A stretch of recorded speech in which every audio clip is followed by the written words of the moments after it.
नमस्कार दोस्तों, stories voice में आपका स्वागत है। आज की कहानी है बुढ़ापा का अकेलापन। आगे कमला, तू जल्दी से कुछ बना दो, तेरे बाबूजी को बहुत जोरों की भूख लगी है। मैं तो फिर भी किसी तरह समझौता कर लेती हूँ, पर तुम्हारे बाबूजी को सुबह 8 बजे तक इतनी जोरों से भूख लग जाती है कि मैं तुम्हें क्या बताऊं। बिंदु जी अपनी काम वाली कमला से कहती है। कमला बोली, अब क्या बताऊं माँ जी, हर रोज सोचती हूँ आज घर का काम जल्दी हो जाएगा, पर होता नहीं। बाबूजी थोड़ी देर ठहर जा, मैं अभी बना देती हूँ। इस सर्दी के मौसम में रात भी बहुत जल्दी हो जाती है। घर में मैं ही अकेली हूँ, अंदर बाहर मुझे ही देखना पड़ता है। इसलिए बच्चों का खाना बनाकर आती हूँ, ताकि बच्चों को कोई परेशानी न हो। बिंदु जी बोली, हाँ हाँ, बच्चों का ख्याल रख, खाना भी खिला, पर जब तू बुढ़ी हो जाएगी और किसी काम की नहीं रहेगी, तब क्या वे तुम्हें देखेंगे, तुझे माँ समझेंगे। अपनी जिम्मेदारी पूरी करते थे। विनय बाबू बोले, तुम अपने बेटों की नाराजगी इस बेचारी के बच्चे पर क्यों दिखा रही हो? सभी बच्चे एक जैसे नहीं होते हैं। कमला बोली, माँ जी सही कह रहे हैं, बाबूजी, सभी बच्चे एक जैसे नहीं होते। और वो क्यों नहीं, मुझे देखेगा, मैं उसकी माँ हूँ। बिंदु जी बोली, कमला, आज मुझे ही देख ले, 4 बेटे बहू हैं और इसी शहर में रहते हैं, परंतु कोई झांकने तक नहीं आते हैं। इतना कहकर वो पुरानी बातों को सोचने लगी। जब बिंदु जी एक गवर्नमेंट डॉक्टर थी, उनका भी भरा पूरा परिवार था। उस वक्त भी कुछ ऐसी ही ठंडी का मौसम था। वो पोती के लिए स्वेटर बना रही थी। विनय बाबू एक सरकारी टीचर थे। विनय बाबू बोले, मैं रिटायर होने वाला हूँ, बोलो तुम्हें क्या चाहिए। बिंदु जी बोली, इस उम्र में मुझे कुछ नहीं चाहिए, आप बच्चों को दीजिए। वे बोले, कभी अपने बारे में भी सोच लिया करो। खुदा न खास्ता तुमसे पहले अगर चला गया तो मेरे जाने के बाद कोई पूछेगा नहीं तुम्हें, तुम देखना। बिंदु जी बोले, शुभ शुभ बोलो। और मेरे 4 बेटे हैं, सब भीड़ बनाकर मेरे साथ रहेंगे। आप देखना, आपस में इस बात के लिए लड़ेंगे कि हम दोनों के एक साथ पहले कौन रखेगा। विनय बाबू के रिटायरमेंट के 4 महीने बाद बच्चों का व्यवहार बदलने लगा। फिर भी उन्होंने हिम्मत रखी और बिंदु जी की नौकरी करती रही। 1 साल बाद वो भी रिटायर हो गई। पति को जब उन्होंने कहा कि पैसों को सब बेटे में आपस बांट देते हैं, तो विनय बाबू इस बात के लिए तैयार नहीं हुए। घर में अशांति फैलने लगी, तो बिंदु जी ने अपने पैसों को 4 हिस्से में बांट दिया। एक दिन बेटों ने कहा, माँ, अब ये क्वार्टर तो हमें छोड़ना ही होगा, वैसे भी ये हम सब के लिए छोटा पड़ता है। जमीन तो है ही, घर बनाकर सब एक साथ रहेंगे। बच्चों का विचार माँ बाप को भी अच्छा लगा और घर 4-5 महीने में तैयार हो गया। सब साथ रह रहे थे। बिंदु जी और विनय बाबू बहुत खुश थे। अब वो अपने बच्चों के साथ अपने घर में हंसी खुशी रहेंगे। एक समय था जब रोहित जी बच्चों की भीड़ को पढ़ाती, नए भविष्य के लिए तैयार करते थे और पोते पोती अपने दादा दादी से लाड़ करते थे। आज उन दोनों की ये दशा थी। कल जो भीड़ में थे, आज वो अकेले हो गए। एक रोज बिंदु जी ने कमला से बारी बारी बेटों को फोन करवाया। बच्चों, बहुत दिन हो गए तुम सबको देखे हुए। समय किसने देखा है, आज हूँ कल ना रहूं। ऐसा ना हो कि तुम सब ना आओ और मौत आ जाए। जाने से पहले तुम सबका चेहरा देखना चाहती हूँ। बेटों ने कहा, हम व्यस्त हैं, समय निकालकर अवश्य आएंगे। हमारे पास समय नहीं, क्योंकि अभी बच्चों की परीक्षा चल रही है। उनसे बात करने के बाद बिंदु जी की आंखें भींगी थी। जब विनय बाबू ने देखा तो पूछे, क्या तुम्हें अपने बेटों से बात की? बिंदु जी ने मुस्कुराकर कहा, नहीं तो। विनय बाबू बोले, बिंदु, अपने मन को समझा लो कि उन्होंने अपना घोंसला अलग बना लिया है। क्या तुम मेरे साथ खुश नहीं? जब बच्चे नहीं थे तो हम कितने खुश थे। उन्हीं दिनों को याद करके खुश रह लो। हमें किसी ऐसे बेटों की जरूरत नहीं। धीरे धीरे बिंदु जी को ये बात समझ में आने लगी कि इंसान अकेला आता है और अकेला ही जाता है। बस उसके साथ साथी का साथ और हौसला रह जाए तो आखिरी वक्त भी कट जाता है।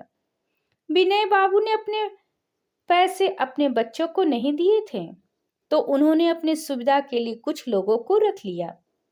उनके पैसों के लिए किसी के आगे हाथ नहीं फैलाने पड़ रहे थे।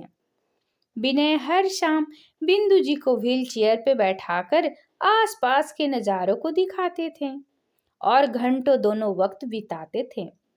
पर कहीं न कहीं मन के अंदर जो चोट लगी थी वो नासुर बनता जा रहा था। एक रोज बिंदु जी ने विनय बाबू से बोली, सच में औरत बुद्धू होती है।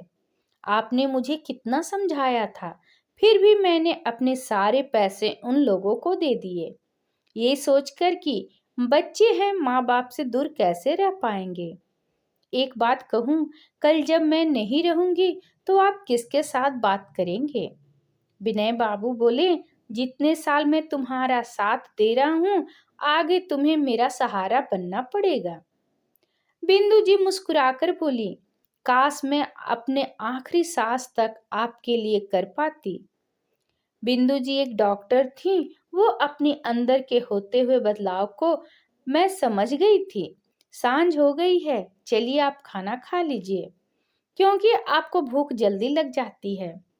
तभी कमला आई। बिंदु जी ने कहा, कमला, आज दाल बाटी और बैगन का चोखा बनाना। आज तेरे बाबूजी के साथ मैं भी खाना खाऊंगी, ना जाने फिर कब मौका मिले।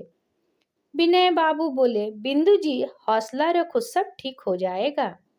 विनय बाबू के मन में कुछ खटक रहा था, क्योंकि बिंदु जी उस रोज और दिनों से ज्यादा उनका ध्यान रख रही थीं। शाम में जब कमला जाने लगी तो बिंदु जी ने उसका हाथ थामा और बोली, कमला, मेरी बात बाबूजी का ध्यान तुम्हें ही रखना है। और अपने हाथ से डायमंड का कड़ा उतार कर कमला को दे दिया और बोली, तुम मेरी बेटी जैसी हो, अपने बच्चों को पढ़ाओ लिखाओ, बस कभी उन पर आश्रित मत होना। कमला ने कड़ा लेने से मना किया तो विनय बाबू बोले, ले लो। कमला लेने वाले तो लालच में बस दर्द दे गए और सब ले गए, ये तो तुम्हें प्यार से दे रही हैं। ना जाने क्यों उस रात विनय बाबू की आंखों में नींद नहीं थी। वह बिंदु जी के बगल में बस उन्हें निहार रहे थे। बिंदु जी बोली, अब आप सो जाइए, अगर आप जगे रहेंगे तो क्या यमराज नहीं आएंगे? विनय बाबू बोले, तुम ऐसी बातें करके मुझे डरा रही हो।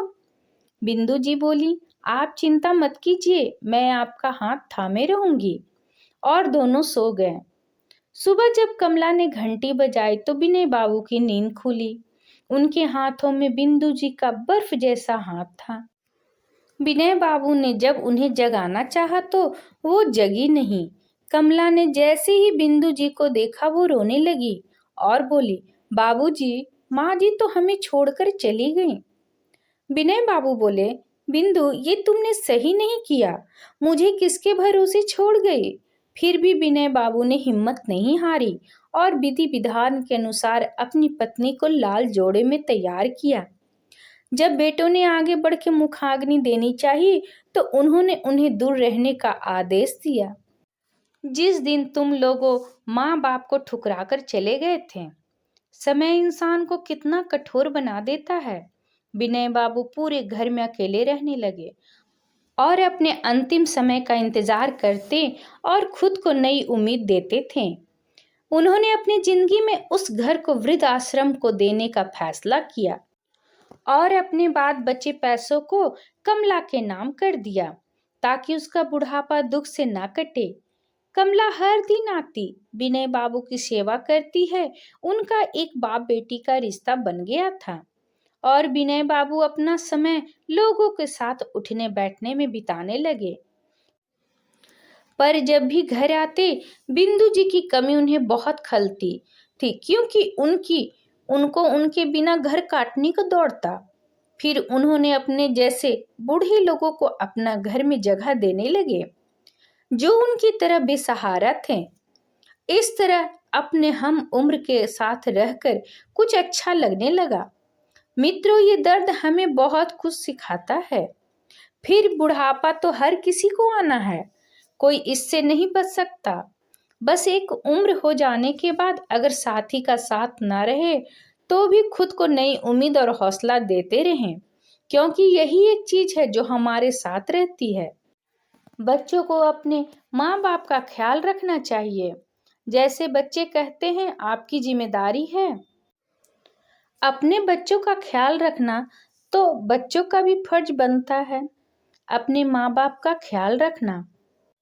इस कहानी से तो हमें यही पता चलता है कि बुढ़ापा में भी किसी से कोई उम्मीद नहीं रखना चाहिए।